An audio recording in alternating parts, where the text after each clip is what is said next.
निवेदन करती है, प्रभु कुछ दिन और ठहरिए।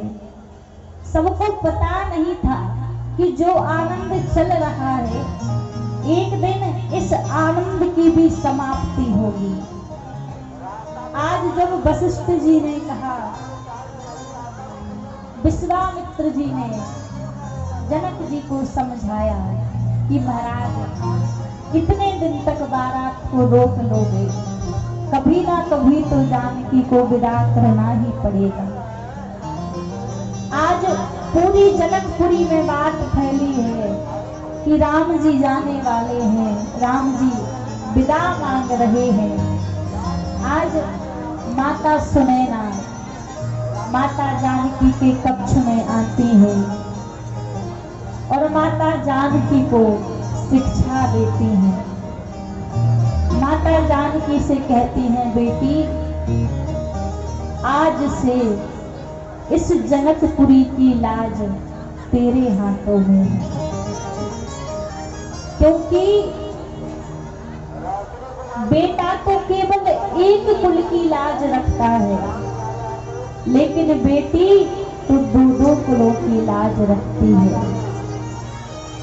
नेत्रों में आंसू लेकर मैया समझाती है कि बेटी आज से इस जनकपुरी की लाज तेरे हाथों में है। वहां पर जाकर किस भांति रहना, सास ससुर गुरु सेवा करी, सास ससुर गुरु सेवा करी, पति रूप लजी आयुष अनुसरी हो, पति रूप लजी आयुष अनुसरी हो, अति सेवा से सखी सयानी, अति सेवक सखी सयानी, नारी धरा में से काहे मृदुवानी, नारी सिपाही मृदुवानी। माता सुनैना कहती है, बेटी विवाह के बाद बेटी का एक ही धर्म होता है, नारी धर्म और नहीं दूजा, केवल पति पद पंकज पूजा। अपने पति को ही भगवान समझ के पूजना, सास ससुर गुरु सेवा करी है। जब बेटी एक घर में अपने एक माता पिता को छोड़ती है, त्यागती है, तब जाकर उस दूसरे घर में दूसरे माता पिता मिलते हैं। तो कहा उनकी सेवा करना और किस भांति रहना कि कभी घर की बात बाहर ना पहुंचे, कभी अवधपुरी की बात जनकपुरी ना आए। समझा रही है आज माता सुनैना। समय बीतता गया, जैसे सायंकाल को सबको पता लगा था, पूरी रात्रि भर जनकपुरी में कोई भी सोया नहीं, क्योंकि सबको पता है कि आज जानकी जी के जाने के बाद जनकपुरी खाली हो जाएगी। जनकपुरी की शोभा तो जानकी जी से है, क्योंकि जानकी जी है भक्ति स्वरूपा, और जब जनकपुरी से भक्ति ही विदा हो जाएगी तो जनकपुरी की शोभा कैसे बचेगी। अब तो महाराज प्रातः काल वेला हुई, द्वारे पर चारों राजकुमार खड़े हुए हैं, विदाई की तैयारी हो रही है। जनक जी अपने कक्ष से बाहर नहीं आते। जनक जी को लग रहा है कि आज कैसे मैं जानकी को विदा करूंगा, कैसे मैं सीता को इस जनकपुरी से विदा करूंगा। एक पिता के जीवन में सब सबसे बड़ा यदि कोई दुख का समय होता है, सबसे बड़ा कोई कष्ट का समय होता है, तो वह समय केवल एक बेटी की विदाई का समय होता है। कई पिता तो इतने पत्थर दिल होते हैं, यदि जवान बेटा भी घर में मर जाए तो अपने आंसुओं को पी लेते हैं, अपने आंसुओं को बाहर नहीं आने देते। लेकिन आज तक इस संसार में कोई ऐसा पिता नहीं है कि जब घर से बेटी विदा हो रही हो और उस पिता की आंखों से आंसू न झलके। आज जनक जैसा विदेही संत जो लोक परलोक का ज्ञान रखने वाले हैं, हृदय में धैर्य नहीं है। कैसे सीता को विदा करूंगा, कैसे जानकी को विदा करूंगा। समझा समझा के महल से बाहर लेकर आए, स्यई विलोकिती धीरता भागी, रहे कहावत परम बैरागी। स्यई विलोकी, जैसे सीता जी की तरफ देखा तो हृदय में जो धीरता बंधी हुई थी, जो धैर्य हृदय में बंधा था, आज जनक जी का वह धैर्य टूट गया। बैरागी थे जनक जी, आज जनक जैसा बैरागी संत कदम फड़फड़ा रहे हैं, आगे चरण नहीं पड़ता जनक जी का। जनक को लग रहा है मेरा कदम जैसे आगे पड़ेगा वैसे ही वह क्षण निकट आएगा मेरी बेटी के जाने का। वह कष्ट, वह पीड़ा कैसी होती है। जिन्होंने अपनी बेटी को, अपनी बहन को विदा किया होगा, वह इस कष्ट को, इस पीड़ा को समझ सकते हैं कि बेटी को विदा करना कितना कठिन होता है। सब कहते हैं कि विदाई में सबसे ज्यादा मां रोती है, मां रोती है, लेकिन रामचरितमानस कहता है कि मां से ज्यादा विदाई में एक पिता रोता है जब बेटी की विदाई हो। लेकिन उस बेटी को भी देखो, विदा होकर जब घर से जाती है, उसको पता है कि एक बेटी के हृदय में जितना कष्ट होता है, जितनी पीड़ा होती है, कोई उसका वर्णन नहीं कर सकता। कोई वाणी नहीं है जो उस पीड़ा का वर्णन कर सके। लेकिन उस समय उस बेटी की दीनता देखो, वह अपनी पीड़ा को छिपाती है, अपना कष्ट छिपाती है और जाते जाते अपनी माँ को समझाती है, अपने पिता को समझाती है। उसको पता है कि उसकी सारी दुनिया बदलने वाली है। एक घर को छोड़कर जब दूसरे घर में जाती है तो सारा संसार बदलने वाला है, लेकिन फिर भी अपने उस कष्ट को बेटी छुपाती है, अपने उस पीड़ा को छुपाती है। महाराज, बेटी की जब विदाई का समय होता है तो किसी का हृदय इतना कठोर नहीं होता कि उसके हृदय से आंसुओं की धार ना बह पड़े। और महाराज कहते हैं जब बेटी घर से विदा होकर जाती है तो बार बार अपनी माँ के हृदय से लगती है, अपने पिता के हृदय से लगती है। आज वैसे ही जनक जी की परिस्थिति है, जैसी सीता की तरफ देखते हैं तो मानो आज जनक के जीवन की सारी खुशियां ही जा रही है। जनक का तो जीवन ही उजड़ गया जब भक्ति स्वरूपा बेटी आज जनक विदा कर रही है। वह बेटी भी रो रो के अपने पिता को समझाती है, अपने पिता से कहती है, बाबुल तेरी बेटी चली ससुराल, रखियो अपनो ध्यान रे बाबुल, रखियो अपनो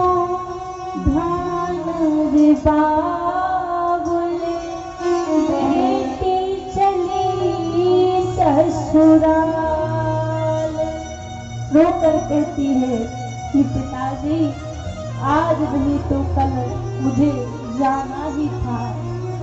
कोई राजा हो या रंक हो, कोई भी कभी अपनी बेटी को घर में नहीं रख सका।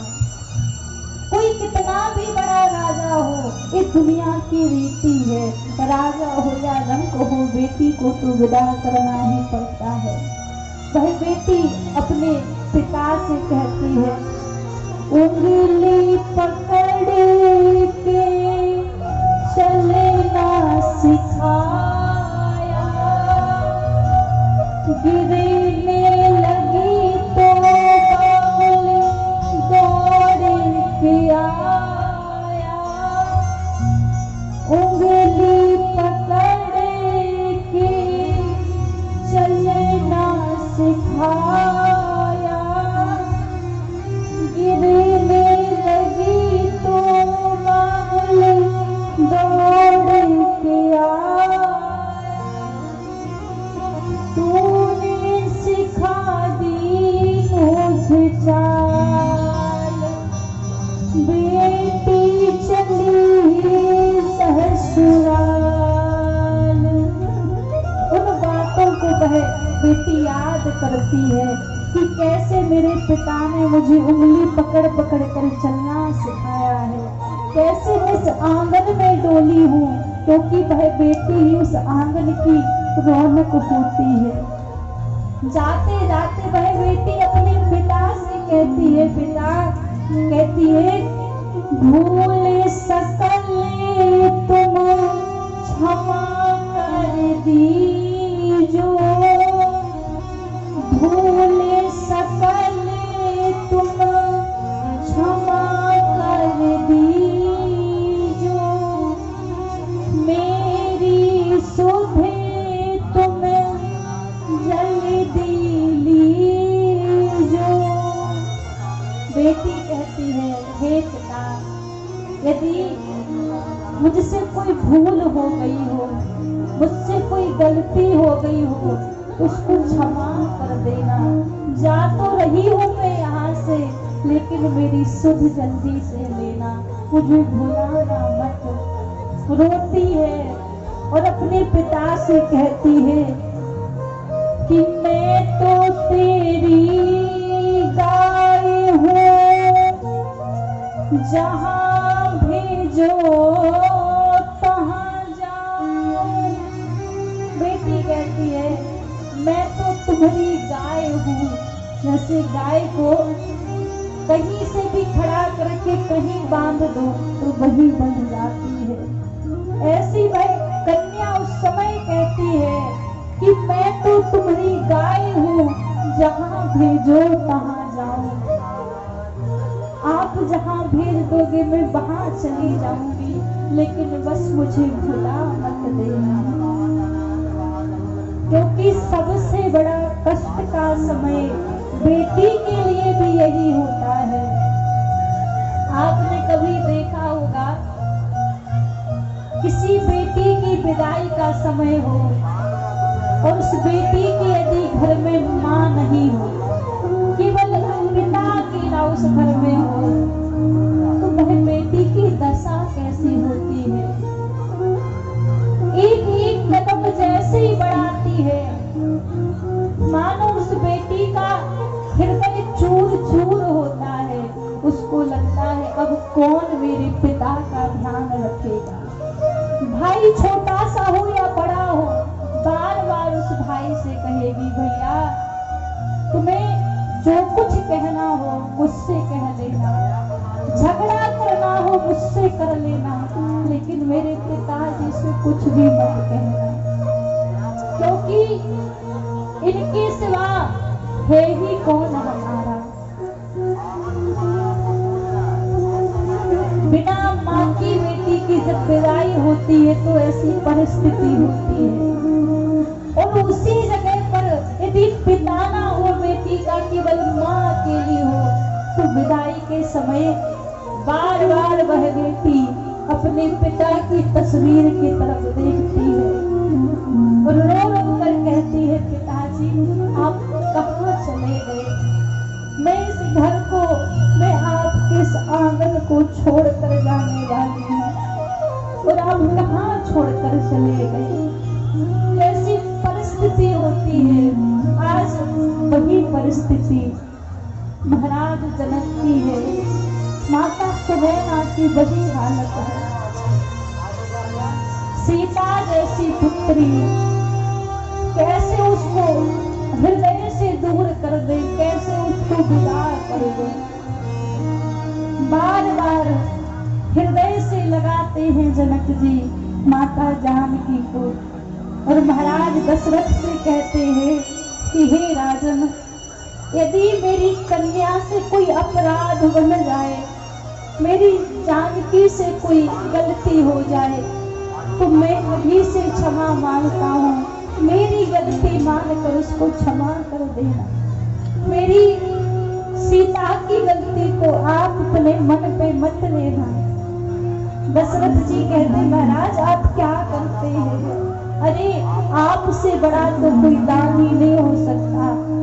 हाथ तो मुझे आपके जोड़ने चाहिए, क्योंकि आपने तो मुझे बेटी का दान दिया है और मैंने तो वरदान लिया है। तो आप मेरे सामने हाथ मत जोड़ो। लोग कहते भले हैं कि बेटी वाले को झुकना चाहिए, लेकिन मैं कहूँ तो रामचरितमानस भी कहता है कि बेटी जो बेटी का दान करता है उससे बड़ा कोई नहीं होता है। आज लोग बेटी को भाग तो समझते हैं कि बेटी हुई है, कैसे इसका विवाह करूंगा, कैसे इसका खर्चा उठाऊंगा। महाराज बेटी खुद अपना भाग्य लेकर आती है। बेटी के भाग्य से आपको करोड़ों मिल जाएंगे। बेटी किसी के भाग्य में बोझ बनकर नहीं आती, खुद का भाग्य लिखकर पहले से ही आती है। और बेटी जो दान करता है उससे बड़ा तो कोई दान ही नहीं हो सकता है। और कई लोग आज भी बेटी के विवाह के नाम पर दहेज मांगते हैं। महाराज इस संसार में वो मानव नहीं है, वो दानव है। एक पिता जो अपने जिगर के टुकड़े को अपनी बेटी को दान में देता है, उसका संसार तो उसी समय उजड़ जाता है जिस समय वह बेटी का कन्यादान करता है। और फिर भी लोग कहते हैं पैसा कम दिया है, दहेज कम दिया है। उस पिता का तो सारा सर्वस्व ही उजड़ जाता है बेटी का दान देने में। फिर इससे बड़ा वह क्या दहेज की कीमत है, क्या उस धन दौलत की कीमत है। जो दहेज मांगते हैं इस संसार में उनसे बड़ा भिखारी कोई नहीं हो सकता है। दहेज लेने से अच्छा है तो कटोरा लेकर वह मंदिर पर बैठ जाए। जो बेटी का अपने पुत्र को बेच देते हैं महाराज, उस पिता का तो सब वह बेटी के रूप में दे देता है, बचा भी क्या उसके पास। आज वही जनक जी की दशा है। हाथ सीता का राम को दिया, जनक राजा देंगे और क्या। जब जानकी को ही दे दिया तो अब जनक जी और क्या देंगे। जैसी जैसे विदाई का समय निकट आता है, माता जानकी ने देखा मेरे पिताजी रो रहे हैं। माता सुनैना फूट फूट कर रो रही है, पूरी जनकपुरी रो रही है। और तो और पशु पक्षी भी जनकपुरी से माता जानकी की विदाई के समय रो रहे थे। आज माता जानकी ने जैसे देखा तो मैया सुनैना को समझाने लगी। अपने दुख को छिपाकर, अपनी पीड़ा को छिपाकर माता सुनैना को समझाती है और कहती है, माँ मैं गुड़िया तेरे आंगन की, मैं गुड़िया तेरे आंगन की, मैं गुड़िया तेरे आंगन तेरे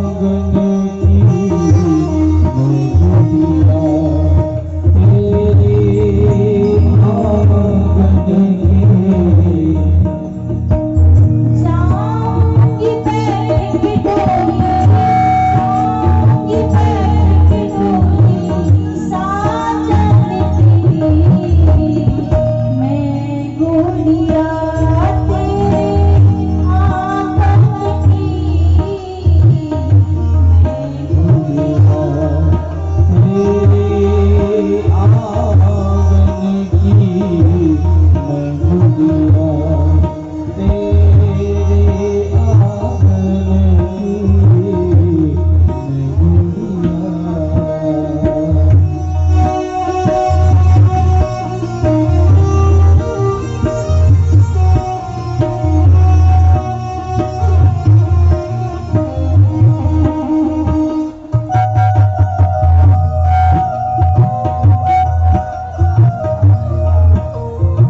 सुनैना जी से कहती है, माँ आप क्यों रोती हो?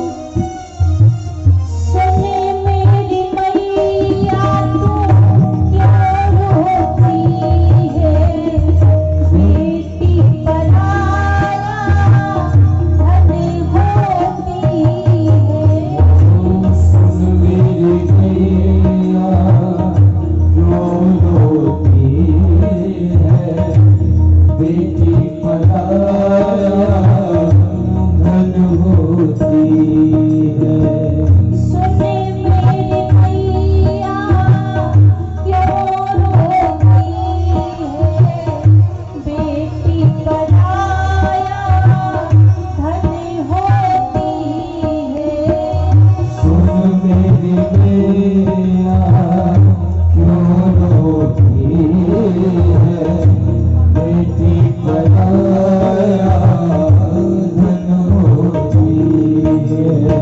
माता जानकी सुनैना जी को समझाती है और कहती है, माँ आप क्यों रोती हो?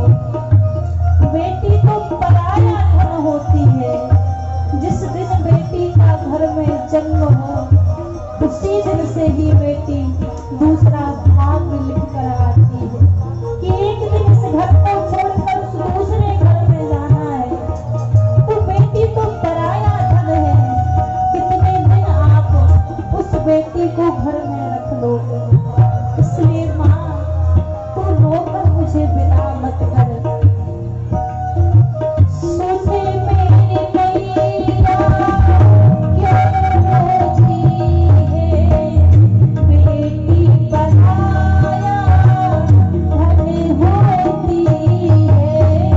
सुन मेरी मैया क्यों रोती है, बेटी पराया धन होती है। राजा की हो या निर्धन की, मैं दुनिया तेरे आंगन की। गुड़िया तेरी आंगन की, मैं गुड़िया तेरी आंगन की,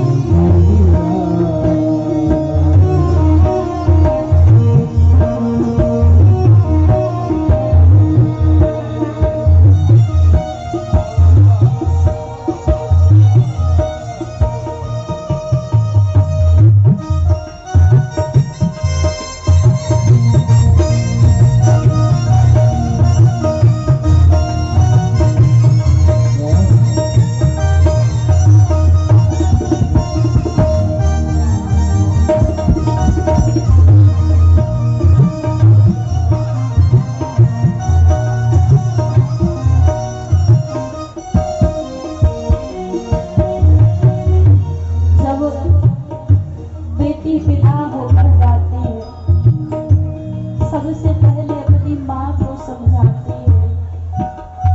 माँ को समझाकर जब माँ नहीं समझती तो बेटी की नजर अपने भाई के ऊपर जाती है और बेटी को लगता है कि अब केवल भैया ही हैं जो माता पिता को संभाल सकते हैं।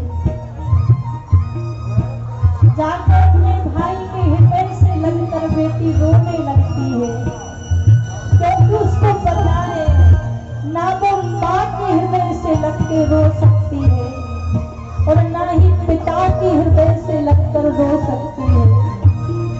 एक भाई ही